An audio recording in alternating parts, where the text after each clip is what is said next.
Hey everybody, Aaron Rift here from NoDQ.com to give you my thoughts on the WWE Network special from Madison Square Garden. Overall, I thought it was a fun show to watch, but if you missed it, you didn't really miss much. It was essentially a televised house show, maybe a glorified house show because you had Brock Lesnar there, but there was no real storyline advancement, nothing significant happened. It was very straightforward. The matches were standard house show matches, with the exception of the main event. I think the main event was pretty good, and we'll get to the matches here.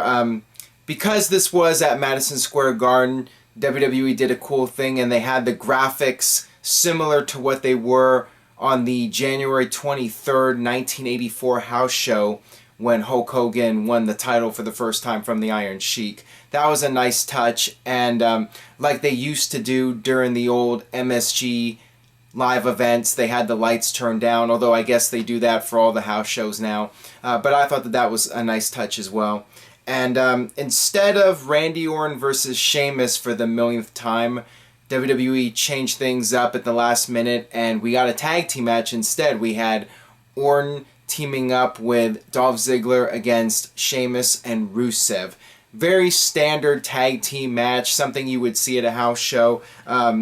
You had Ziggler super kicking Sheamus into Orton's RKO, and after the match, Rusev got pissed off and he started yelling at Ziggler, calling him stupid.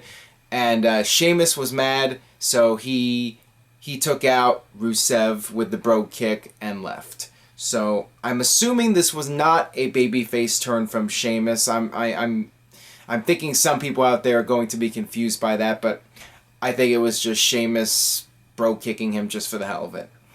And next up we had Neville versus Stardust. Once again, standard match, nothing to it. You had a comedy moment where Stardust put on the cape and tried to fly like Neville, and that was his big mistake, and Neville was able to get control of the match and hit the red arrow to win, and that was the end of that. Next up, we had a tag team match, which was very confusing. We had Team Bella versus PCB. That's right, Paige was teaming up once again with Charlotte and Becky Lynch, despite what went down on Raw this past week. Whole thing made no sense, very confusing. And you had Paige and Charlotte arguing, and then Paige was trying to make the tag, and Charlotte and Becky both got off the apron and double-crossed Paige. Nikki hit the rack attack, and Team Bella won the match. And afterwards, you had Paige get on the mic, and she was upset. She was unhappy that her teammates turned on her. This whole thing made no sense. I really don't know what the purpose of this was. Very confusing. But yeah, that's what happened. The announcers were like, what just happened here? So when the announcers cannot even explain the storyline to the viewers, that's not a good sign. So yeah, that's really all I have to say about that. We had Chris Jericho versus Kevin Owens for the IC title. Excuse me, I was about to say US title. Same thing, basically.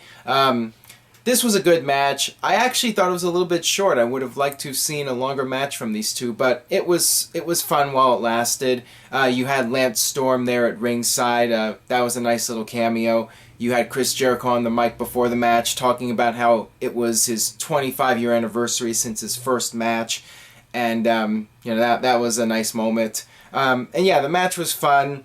Kevin Owens, of course, retained the title. There was no reference to Chris Jericho walking out on his partners at Night of Champions. There was no follow-up on that. It was basically ignored. Yeah, so Kevin Owens retained the IC title in that match. Then you had the tag team title match, the New Day against the Dudley Boys. New Day coming out, same routine, but very entertaining. They were making fun of the Dudleys for doing the Waz Up and how dated that was, and the usual save the tables. This was pretty much the same exact match they had on Raw. Xavier was hilarious. New Day was funny as hell. But it was basically the same exact thing with the same finish. You had Xavier breaking up the pin. The Dudleys had hit the 3D and were about to win the tag titles, and Xavier cost them. And Xavier went outside, got Wood again, and then the tides got turned, and the Dudley Boys got control and put Xavier through the table. Same exact thing that happened on Raw. So, yeah, nothing significant, but it was entertaining, of course, with the New Day out there. And then you had, the big match, Brock Lesnar versus The Big Show. The announcers at one point said that this was a match 13 years in the making, or the first time they fought in 13 years. I'm not sure what they were trying to say there. Maybe they were trying to say this was their first match since Madison Square Garden. I'm not sure. The announcing didn't light the world on fire, in my opinion, on this show.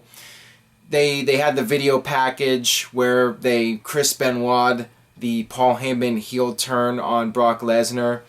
So no reference to that.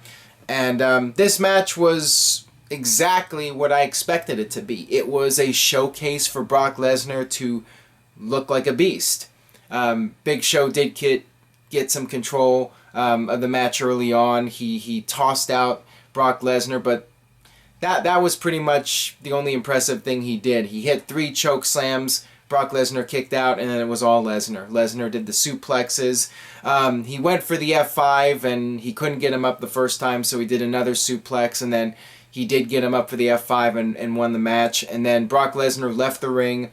Big Show got to his feet, and Lesnar decided he was going to deliver some more punishment. So he came back to the ring and hit another F5 on Big Show and left the ring.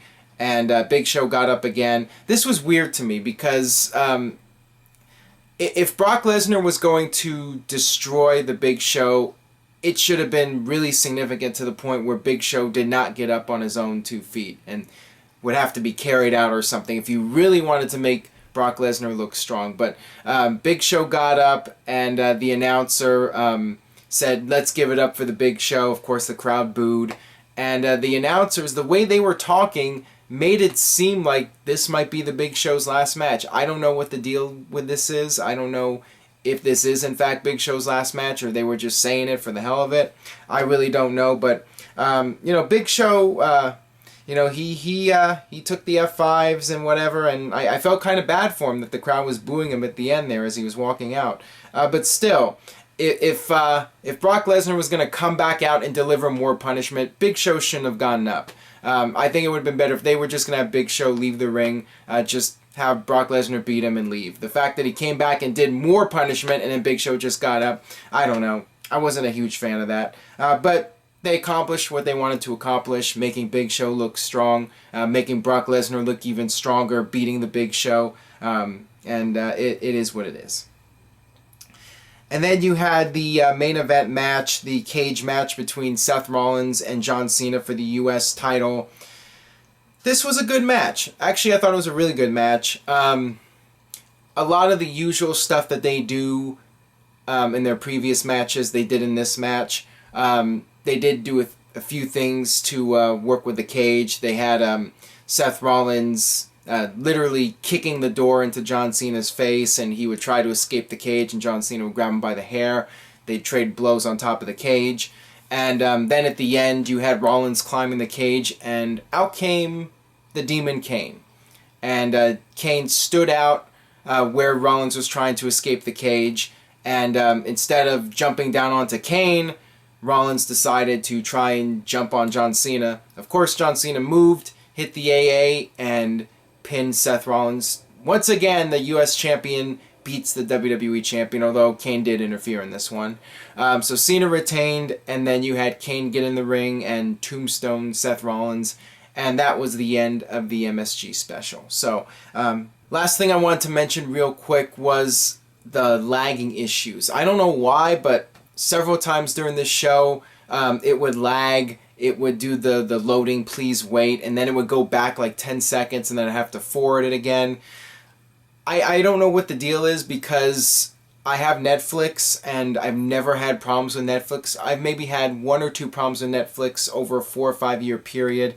With the WWE Network, it's not just the live feed, but also sometimes when I'm watching on demand, I get the loading message. Not sure why I've been having so many lagging issues, and this wasn't even a major pay-per-view. I know some people out there are having issues, some people aren't, so maybe it just depends on your location or what device you're using. I've heard people say they've had a lot of success with Xbox, and I'm using a Roku, so maybe the Roku doesn't work as well. Who knows?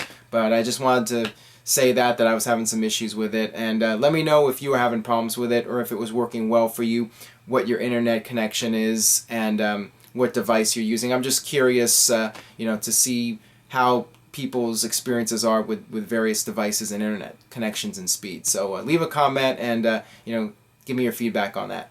So there you have it. That's my thoughts on the WWE Madison Square Garden show. Let me know what you thought about the show. Leave a comment on the YouTube channel. Stay tuned to NoDQ.com for the very latest regarding that.